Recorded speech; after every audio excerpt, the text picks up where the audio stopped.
Oke, bismillahirrahmanirrahim. Assalamualaikum warahmatullahi wabarakatuh. Anakku sekalian, kita bertemu lagi di mata pelajaran pemeliharaan kelistrikan kendaraan ringan. Kali ini Padi akan menyampaikan kompetensi dasar 4.3, yaitu keterampilan merawat secara berkala sistem starter. Kalau kemarin sudah ada beberapa video dengan kode kompetensi di depan angka 3, itu artinya untuk pengetahuan. Jadi ada dua jenis yang harus kalian kuasai, yaitu pengetahuan dan keterampilan. Jadi di sistem starter nanti ada pengetahuan dan keterampilan. Kali ini kita akan masuk ke KD 4.3, yaitu merawat secara berkala sistem starter. Anak-anakku sekalian, kemarin kita sudah membahas tentang motor starter itu ada berapa jenis, terus cara kerjanya, dan sudah kalian lihat di video sebelumnya. Kali ini untuk motor starter adalah video yang keempat. Anak-anakku sekalian, kita langsung saja. Jadi problem saat starter atau starting dapat dikelompokkan jadi dua kategori, yaitu satu, mesin dapat berputar normal tetapi tidak dapat hidup. Yang kedua, kecepatan putar mesin itu terlalu rendah, jadi putaran yang dihasilkan dari motor starter itu terlalu rendah. Seperti kita ketahui bahwa putaran minimum untuk motor bensin itu adalah 40-60 rpm, sedangkan untuk motor diesel 80-100 rpm. Jadi bila mesin dapat berputar normal tetapi tidak dapat hidup, masalahnya terletak pada sistem pengapian bahan bakar atau kompresi, itu pada mesin, bukan motor starter. Akan tetapi bila putarannya terlalu lambat untuk menghidupkan mesin, jadi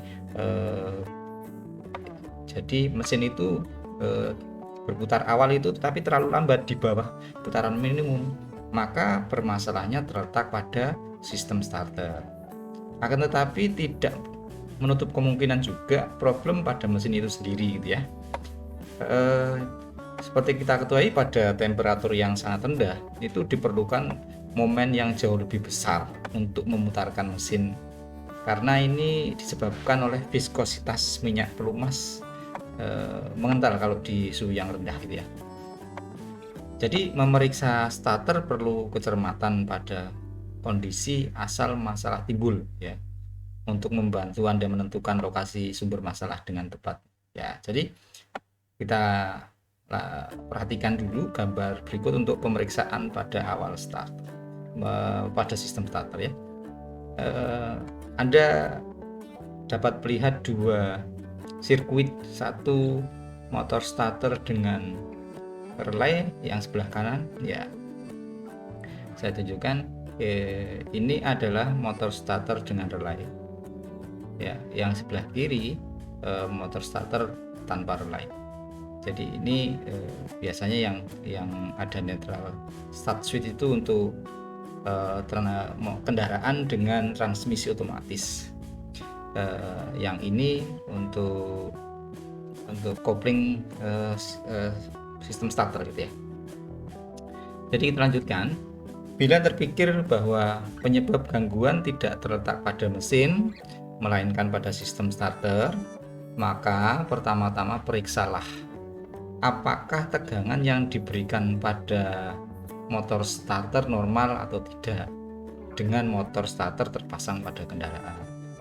Yaitu meskipun sirkuit yang digunakan pada kendaraan yang sebenarnya bervariasi, ya, tentunya konfigurasi dari satu model ke model lain, mereka dikelompokkan menjadi dua tipe, yaitu tipe yang menggunakan relay starter dan tanpa menggunakan relay starter. Ya, di tampilan layar Anda bisa melihat bahwa kedua tipe tersebut pada terminal 30 tetap terhubung dengan terminal baterai, ya. Terminal 30 ini terminal 30 tetap terhubung. Nah, ini terminal 30 terhubung dengan baterai, yang sebelah sini yaitu terminal 30 terhubung dengan baterai. Sedangkan terminal 50 hanya terhubung pada saat kunci kontak pada posisi start. Ini terminal 50, ya, pada saat start saja. Ini posisi 50. Sirkuit starter yang digunakan pada kendaraan dengan transmisi otomatis juga mempunyai neutral start switch untuk mencegah terhubungnya sirkuit yang dapat menghidupkan motor starter, kecuali jika shift lever pada posisi netral, ya. tuas persneling gitu ya, netral atau dalam kondisi park atau P atau parking. Bila kendaraan dengan clutch start system, clutch start relay dan clutch start switch dipasang untuk mencegah start bila pedal kopling tidak diinjak. Oke, pemeriksaan pada kendaraan bisa dilakukan. Ada 3 item pada kendaraan yang harus diperiksa. Kita lihat gambarnya ya.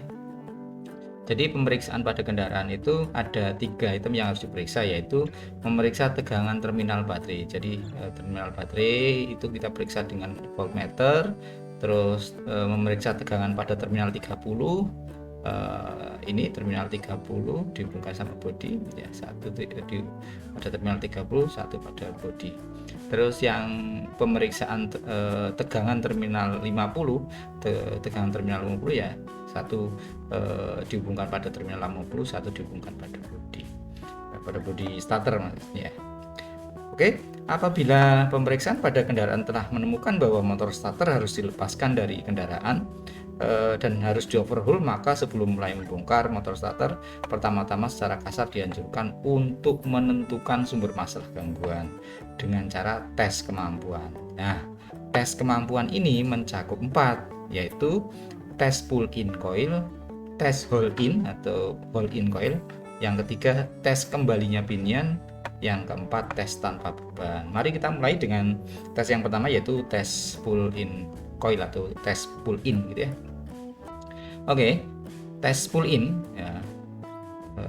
Caranya bagaimana? Caranya yang pertama, lepaskan kabel fill coil dari terminal C. Ya, ini kabel fill coil.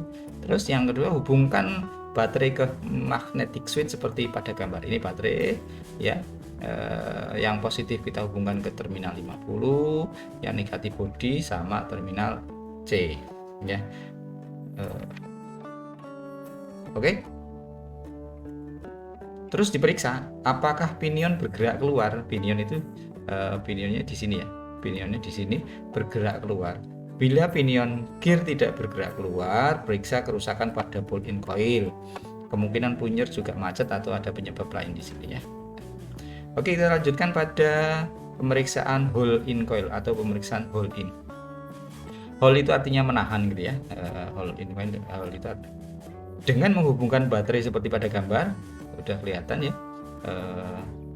Ini ada terminal berapa yang kalian tahu tadi ya, terminal 50 ya.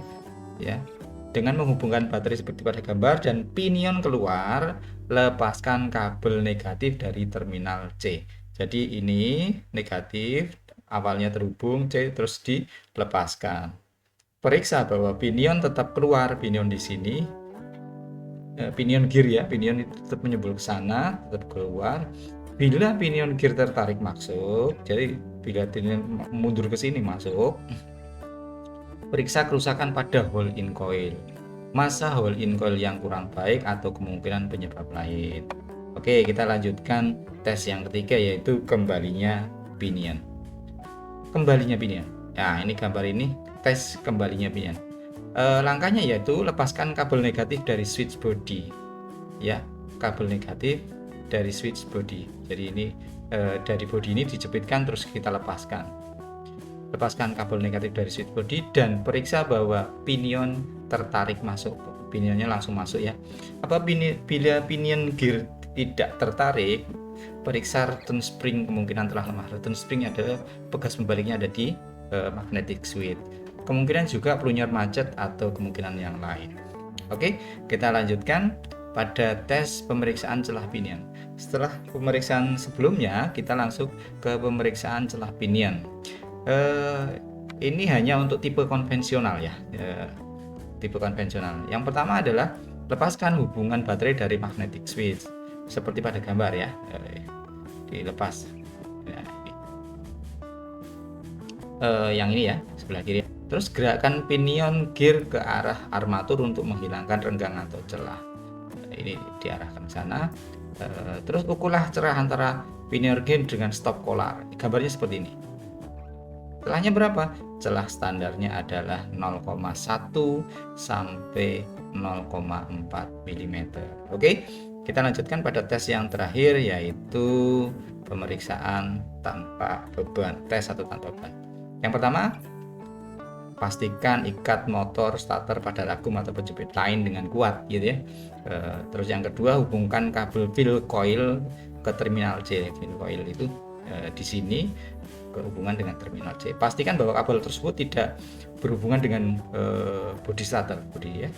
Yang ketiga, hubungkan baterai dengan ampere meter ya. Hubungkan baterai dengan ampere meter seperti pada gambar. Baterainya ini positif ke ampere meter ke terminal C.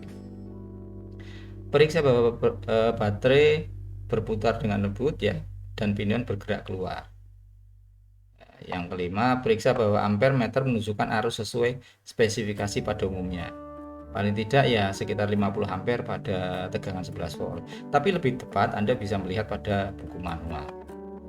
Selanjutnya, periksa bahwa pinion gear tertarik masuk dan motor starter segera berhenti bila kabel dari terminal 50 itu diputuskan. Ya, ini hanya untuk motor starter konvensional ya. Apabila motor tidak berhenti seketika, kemungkinan armatur brake juga mengalami kerusakan. Baik, cukup sampai sini materi untuk 4.3. Semoga dapat dipahami dengan baik kalian. Tetap semangat dan tetap belajar dengan semangat. Wassalamualaikum warahmatullahi wabarakatuh.